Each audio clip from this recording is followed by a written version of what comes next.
In this video, we're walking you through a 2-hour job where we installed our very own 12K BTU single zone mini split system. First, we start off with mounting the indoor bracket. We use a level to ensure the bracket is straight. Then we secure the bracket to the wall with screws and anchors.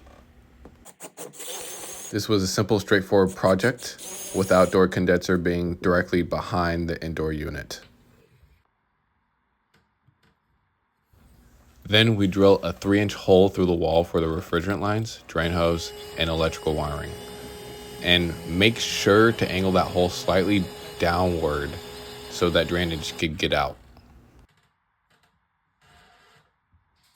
Now we drill a pilot hole to make a hole on the other side. Mini splits are designed to be sleek, quiet, and energy efficient. Without ductwork, we only need about 10 feet of line set to connect the indoor unit with the outdoor unit. Then we cut our plastic sleeve the right length. Then hang the indoor unit on the mounting bracket with the refrigerant lines, drain hose, and electrical wiring through the hole. We then start screwing in our line set cover.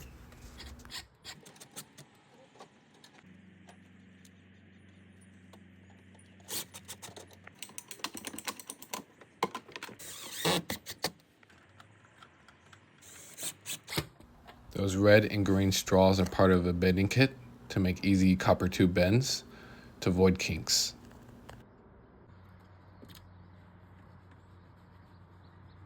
Then we caulk to seal that opening to prevent water and air leakage.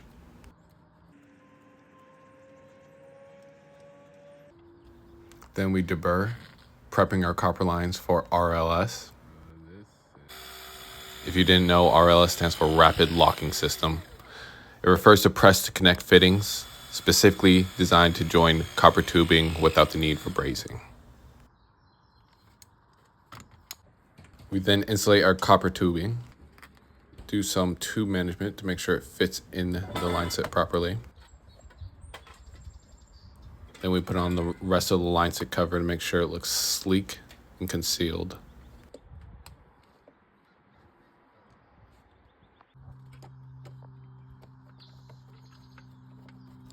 Then we begin to install our AC disconnect, which is a safety switch that allows you to quickly cut power to your AC unit for maintenance or repairs.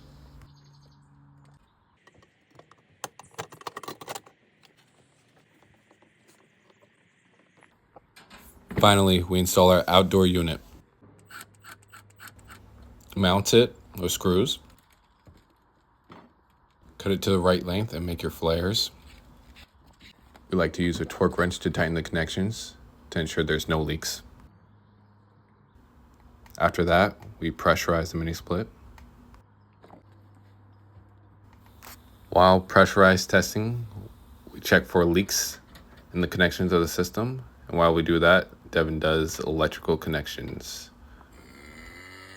Then we vacuum the system to prep for refrigerant. Make sure you have your wall penetration cover. We like to vacuum down to about 300 microns. Then you want to let it sit for about 10 minutes. Then we release the Freon to the indoor head.